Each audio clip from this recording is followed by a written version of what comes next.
Good morning, fellas. This is the Spoiler Alert Network. Showtime. Dirt sheet. Sheet. Today we're doing another top 5 for our Road to WrestleMania series. 10 weeks of content. So let's jump into today's, which is top 5 TNA wrestlers.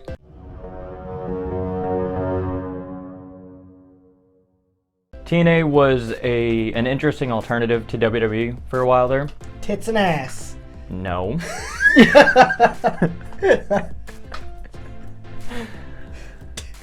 you sure that's not what it's for? Total non-stop action. Oh. Total non-stop action wrestling. I was close. And now they're whatever the f they are, Impact, whatever, dumb shit. They're still TNA. It's whatever. But TNA was an interesting alternative to WWE because they had their 6-sided ring. They actually had a unique product for a while. And then Hogan and Bischoff showed up and everything went to shit. That doesn't matter. We're going to talk about top 5 TNA talent of all time. So I'm going to go ahead and get started with my number 5, which is Samuel Shaw. I don't even know who that guy is. Okay. I don't know why. Sam, he showed up in TNA as Sam Shaw in board shorts, and he had like a surfer gimmick or something, and he was extremely boring and plain, and nobody liked him. And then he had this like gimmick change where he became this creepy, stalkery, like serial killer kind of guy. Oh. Where Christy Hemme was like going to his luxury apartment and like interviewing him and finding like mannequins and closets that had like pieces of her hair in it. It was amazing. It was I don't know, campy kinda, and just the way TNA presented it, I was sucked in. And I guess I'm super interested in serial killers because like I like Dexter. And it reminded me of Dexter a lot. So this guy had like wigs made out of Christy Hemme's hair. And one of his finishing moves, it was like a front-facing sleeper. It was like a standing triangle choke. Huh. Where he would like wrap you up like this and just squeeze the out of you. Huh. And I don't remember him ever actually having any good matches. But the character itself is why he's number 5 on my list. Good. What do you got for number 5? So my number 5 on the list is actually from possibly one of the more entertaining factions of TNA for me, myself, personally. Also potential wifey, so if you see this video, you know where to find me now.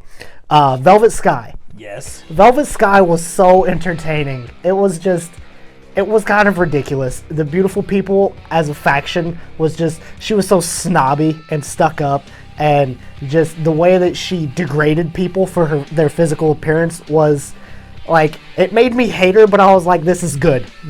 I like this. Like, because she was that heel factor that kind of, you know, like there was for a while when I first started watching TNA, there wasn't a big female heel, and then all of a sudden there was 3 of them. And Velvet Sky was one of them, and I absolutely loved it.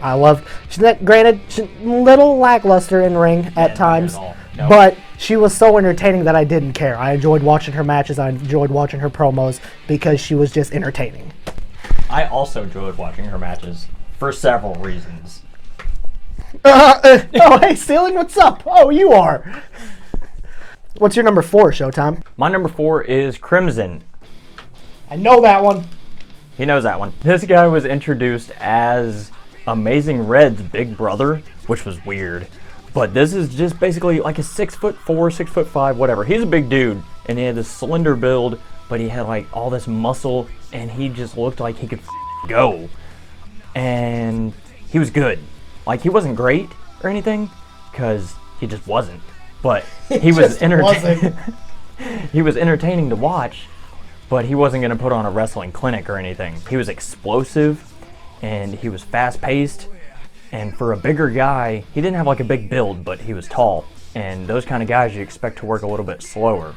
And he worked fast. He just stayed on whoever he was in the ring with. And he was always entertaining to watch, always high impact. And I really enjoyed watching him. Ha! High impact. TNA joke. Laugh. What do you got for number 4? So my number 4 follows the path of big, fast, explosive men. The Blueprint, Matt Morgan. Yes. How did I forget about Matt Morgan? The Blueprint Matt Morgan is one of my favorite wrestlers from TNA. Yes. He was good. I enjoyed watching Matt Morgan's matches. He was a big, strong dude. He flopped in WWE. He had a short stint there, and then he went to TNA, and he was just the guy in TNA. DNA of TNA. He was the guy in TNA for a little while. I remember he had a TNA World Heavyweight Championship run, didn't he? Did he? I don't remember that. I want to say, I don't know if he won it, but I remember he was chasing it for a while. For sure. He was the top guy over there for a little bit, and he was big, he was strong, he was fast, he was explosive. He was a threat. He was a legitimate threat for anybody he got in the ring with, and whatever belt anybody was holding in TNA. I don't care what belt it was. The TNA belt, the Division X belt, whatever it was called. X Division. The X Division belt, the woman's belt. He could challenge for all of them and likely win them because he was a dangerous, dangerous man. Just booting dudes in faces. Yeah, I miss the Blueprint Matt Morgan. I really do. So what do you got for your number 3, Showtime? Matt Morgan was really good, and I'm really mad that he didn't make my list. I didn't even think about him. He was just like, 7'3", 7'9", something Like ridiculous. 9'1" with a wingspan of 11 feet. Yeah, he was absurdly big, and he just had this great look to him. And then there at the end of his TNA run, last couple times I saw him at least, he had this big bushy beard, and he just looked like he was just ready to take over the world. He had like a great look and everything. He was like everything Batista was supposed to be. Yeah. Yeah, except, better. Yeah. But my number 3, I have the greatest man that ever lived, Austin Aries. Good pick. So Austin Aries is special in every way because of his intensity. And one of the best wrestlers in the world today, Kenny Omega, reminds me of Austin Aries. That guy is so charismatic, it's disgusting. Kenny Omega. Yeah. It's not fair. So the thing that Kenny Omega and Austin Aries have in common is this explosive intensity that they have. They have like this, everything they do looks like it's just quick as just a snap of a finger. And Austin Aries was the first person that I saw that worked in this style, where everything that he did had a snap to it. When he hit the ropes, he would hit the ropes hard as and then just book ass across the ring. Do a dive through, not between the top and the middle rope, between the middle and the bottom rope. Yep. Suicide dive. One of Austin Aries' signature spots. With the moves in his arsenal like the Brain Buster and the Last Chancery and the suicide dive that I talked about previously.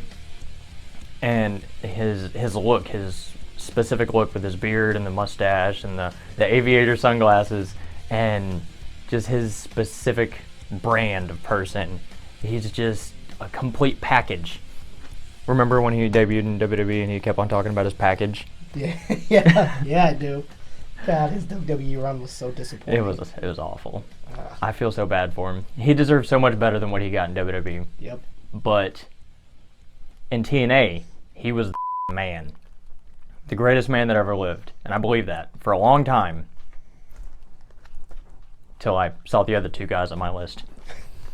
What do you got for number 3? So my number 3 is actually another member of the Beautiful People, Madison Rayne. Yes. So now Madison Rayne is higher on my list than Velvet Sky. Again, no offense to Velvet Sky, is because Madison Rayne could walk the walk as well as she could talk the talk. She was tremendous on the microphone and, in my opinion, great in ring. She was very good in ring. She was crispy, like The Rock in the ring. I enjoyed watching her more after she left the Beautiful People than I did in. She was entertaining in the Beautiful People, but she was kind of overshadowed.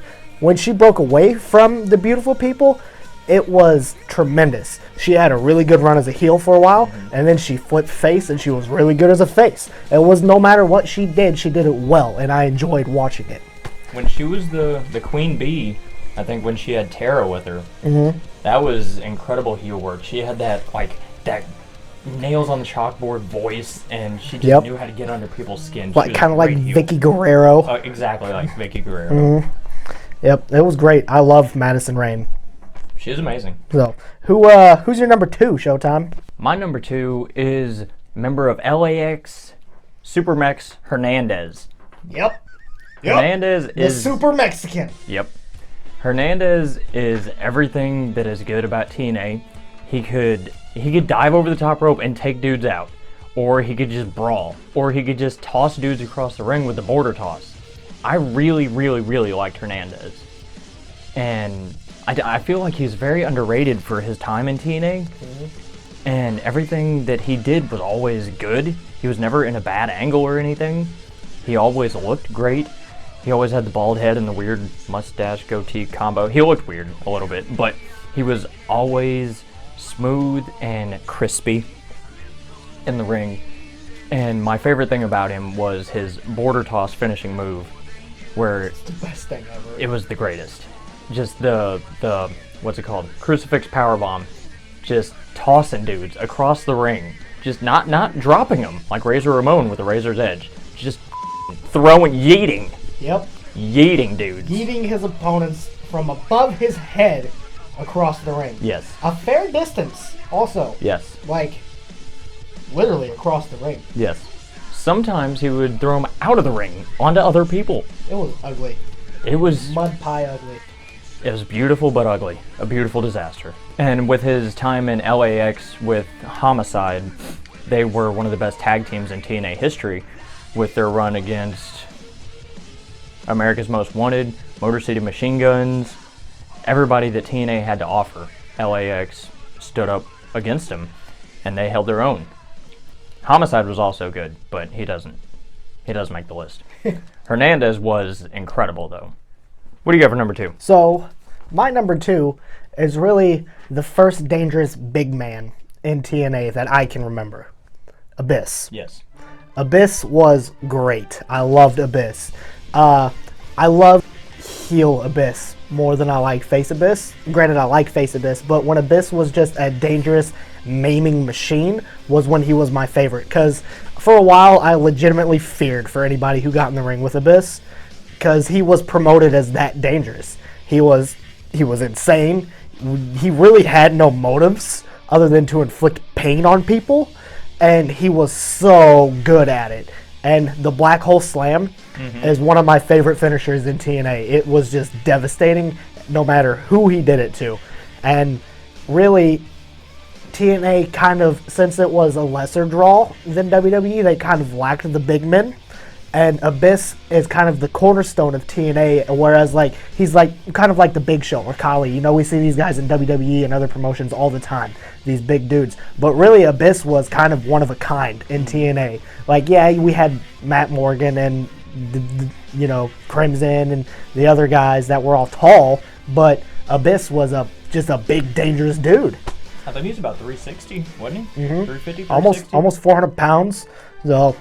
Then I remember, what was it he carried around for a while? Was it it was something yeah. 2x4 with nails. Yep. That Yeah. he Just allegedly destroyed an RVD with. yeah. It was just the most one of the most brutal weapons I've ever seen in wrestling. Like, it was. You should go to jail for carrying something around like that. Anyways, what's your number 1, Showtime? My number 1, we're gonna do the old dirt sheet. Don't need the fucking list. Don't need the list. AJ Styles. AJ Styles is TNA. House that AJ Styles built. AJ is the man in TNA, always has been. Well, I mean, not anymore, but he's still the greatest thing that TNA ever created, ever produced. Yep. They don't want none. Yep. And TNA is what it is today because of what AJ let it to be. Yep. Luckily, he got out before the ship started sinking. Yep. And he went to New Japan, and he went to WWE, and he's always been the greatest wrestler in the world ever since the first time I saw him in 2006, 2007 maybe. AJ has been the greatest of all time, and he was in TNA. That is TNA's gift to the world, is AJ Styles. He had great matches with everybody that he had a match with. He had great storylines with everybody that he had a storyline with. Other than the Claire Lynch thing with Christopher Daniels. That doesn't matter, though. Other than that, everything else he did was amazing. He was always crisp in the ring, quick, intense, agile. He could jump off the top rope. He could do Phoenix splashes, 450s, anything. Outside dives, springboards, moonsault DDTs, Styles Clash, calf cutter, anything that you can I'm convinced that AJ Styles could do anything in the Probably. world and just make it look like he's been doing it his whole life. Bomb the Big Show. He probably could. Probably could. Yep. But ever since AJ has been in WWE, he's been a huge star in WWE. And that's because of his time in TNA, the following that he amassed there. And then he took that following over to New Japan. And then he got a global audience, a global fan base. And then he brought them all to WWE. And he had one of the best runs as WWE champion Yeah, he did. in recent memory. Really rebuilt SmackDown. Yeah, for from sure. the ground up. For a while there, SmackDown was the house that AJ Styles built. Yep. But originally, it was TNA. TNA owes everything that they are to what AJ Styles put in for their company. What do you got for number one? I agree 100%. AJ Styles is my number one pick as well on my top 5 for TNA. Anytime I think of TNA wrestling, I think of AJ Styles. I think of a match AJ Styles was involved in because he was TNA wrestling. I don't care. Shut the f*** up. Jeff Jarrett, Christopher Daniels, I don't care who it is. None of them compare to AJ Styles and the time, effort, blood, sweat, and tears this man put into the promotion that is TNA wrestling. Honestly, if AJ wasn't in TNA Impact, or TNA Wrestling or whatever they are now, I don't even think they'd be a thing. Honestly, I don't think they would have. I don't think they would have got off the ground like they did without AJ Styles. They never would have made it off of their weekly pay-per-views that they were doing. Yeah, because AJ Styles is that good. He is phenomenal. He is the backbone of this promotion. Ha! Even You said phenomenal. yeah, I did. Even though he's not there anymore, and it's just he had so many good matches, and no matter it wasn't just him. No matter what match he was in or who he competed with, he elevated the caliber of their star as well. It doesn't matter who you put him in a match with. He could put him in a match with somebody who sucked ass. You could bring Gilbert in and put him in a match with AJ Styles in TNA Wrestling, and he would put Gilbert over. He was that good, and it was no matter what he does, he has so many maneuvers, and I just remember the phenomenal forearm, the Styles Clash, everything he did off the top rope, so many Division X matches, which he pioneered wrestling in TNA, and I really don't feel like he will ever get enough credit for the time that he put in over there. Neither one of our lists. I'm gonna hurt myself for saying this. Neither one of our lists included guys like Samoa Joe or Christopher Daniels or Kazarian or James Storm or Robert Roode or like the building blocks of TNA. But those guys can't be ignored. I'm not doing fucking honorable mentions. He's doing honorable mentions. But TNA Samoa Joe should have made my list. TNA was amazing because of everybody that was involved during that time frame. This was TNA just could have been great. Yeah. It could have been absolutely great. And then for whatever reason they brought in Hulk Hogan and Eric Bischoff, and things just went downhill so much. Yeah, that was a weird time. But that's our list. That's going to wrap it up for us today. Thank you for joining us. Thank you for watching. Thank you for liking. Thank you for subscribing. Check us out. Facebook, Twitter, Instagram, website, prowrestlingtees.com/tsan. We're going to release a special on Pornhub. We might. That's very possible. Go support us, like us, follow us, subscribe to us, whatever. Buy our merchandise. Give us money. We deserve it. Showtime, Dirt Sheet, Spoiler Alert Network. Stay dedicated.